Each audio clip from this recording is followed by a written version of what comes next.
Welcome back to my channel ನನ್ನ ಸ್ನೇಹಿತರೆ. ಇವತ್ತೊಂದು ಒಳ್ಳೆ ಚಿಲ್ಲಿ ರೈಸ್ ಮಾಡೋಣ ಕಣ್ರೆ. ಅದು ಸಹ ತುಂಬ ಕಡಿಮೆ ಇಂಗ್ರೀಡಿಯೆಂಟ್ಸಲ್ಲಿ. ಹಾಗಾಗಿ ನಾನು ಪದಾರ್ಥಗಳನ್ನೆಲ್ಲ ತೋರಿಸ್ತಾ ಇಲ್ಲ, ಒಂದೇ ಸತಿ ಡೈರೆಕ್ಟಾಗಿ ವಿಡಿಯೋ ಮಾಡ್ತಾಯಿದ್ದೀನಿ.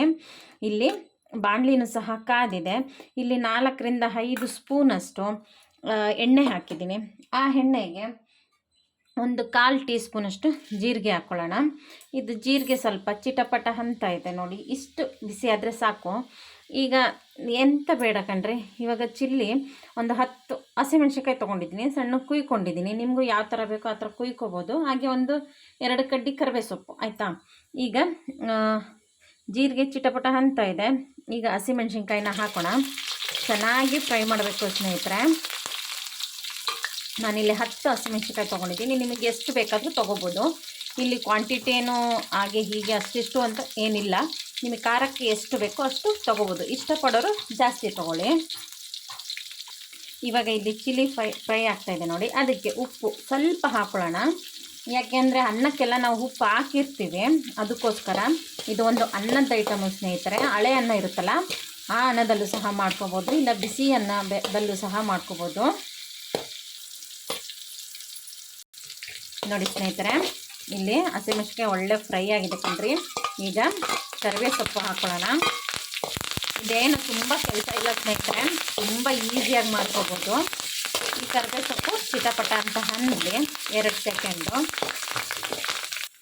ಈಗ ಇದು ರೆಡಿ ಆಗಿದೆ ಸ್ನೇಹಿತರೆ. ಕರಿಬೇವು ಸೊಪ್ಪು ಸಹ ಫ್ರೈ ಆಗಿದೆ. ಈಗ ಇದಕ್ಕೆ ಅನ್ನನ ಹಾಕೊಳ್ಳೋಣ. ಅನ್ನನ ಹಾಕ್ಕೊಂಡು ಚೆನ್ನಾಗಿ ಪುಡಿ ಮಾಡಿಕೊಂಡು ಅದರೊಳಗೇ ಮಿಕ್ಸ್ ಆಗಬೇಕು. ನೋಡಿ ಸ್ನೇಹಿತರೆ, ರೈಸ್ನ ಇವಾಗ ಪುಡಿಯಾಗಿ ಮಾಡ್ಕೊಂಡಿದ್ದೀನಿ. ಬಿಸಿ ಅನ್ನ ಆದರೆ ಏನು ಪುಡಿ ಮಾಡ್ಕೊಳ್ಳೋ ಅಂಥದ್ದು ಬೇಡ, ಅದೇ ಮಿಕ್ಸ್ ಆಗೋಗುತ್ತೆ. ಈ ತಣ್ಣಗಿರೋ ಅನ್ನ ಆದರೆ ಪುಡಿ ಮಾಡ್ಕೊಳ್ಳೋ ಅಂಥದ್ದು ಇರುತ್ತೆ. ಈಗ ಒಂದು ಮಿಕ್ಸ್ ಆದಮೇಲೆ ಕೊತ್ತಂಬರಿ ಸೊಪ್ಪಿಗೆ ನೋಡಿ, 1-2 ಕಡ್ಡಿ ಅಷ್ಟೇ. ಆ ಒಂದು 2 ಕಡ್ಡಿ ಕೊತ್ತಂಬರಿ ಸೊಪ್ಪನ್ನು ಸಹ ಹಾಕಿ ಹಾಗೆ ಒಂದು ಒಳ್ಳೆ ಮಿಕ್ಸ್ ಕೊಡೋಣ. ಒಂದು 2 ನಿಮಿಷ ಅದರಲ್ಲೇ ಮೀಡಿಯಮ್ ಫ್ಲೇಮಲ್ಲಿ ಅನ್ನನ ಹುರಿಯೋಣ ಸ್ನೇಹಿತರೆ. ನೋಡಿ ಸ್ನೇಹಿತರೆ, ಸಿಂಪಲಾಗಿ ಸೂಪರಾಗಿ ಅಷ್ಟೇ ಫಾಸ್ಟಾಗಿ ಆಗೋವಂಥ ಒಂದು ಚಿಲ್ಲಿ ರೈಸ್ ರೆಡಿಯಾಗಿದೆ. ಇವಾಗ ಇದನ್ನು ಸರ್ವ್ ಮಾಡ್ಕೊಳ್ಳೋಣ. ನೋಡಿದ್ರಲ್ಲ ಸ್ನೇಹಿತರೆ, ಎಷ್ಟು ಸಿಂಪಲ್ ಮತ್ತು ಸೂಪರ್ ಆದಂಥ ಒಂದು ಚಿಲ್ಲಿ ರೈಸ್ ರೆಡಿಯಾಗಿದೆ.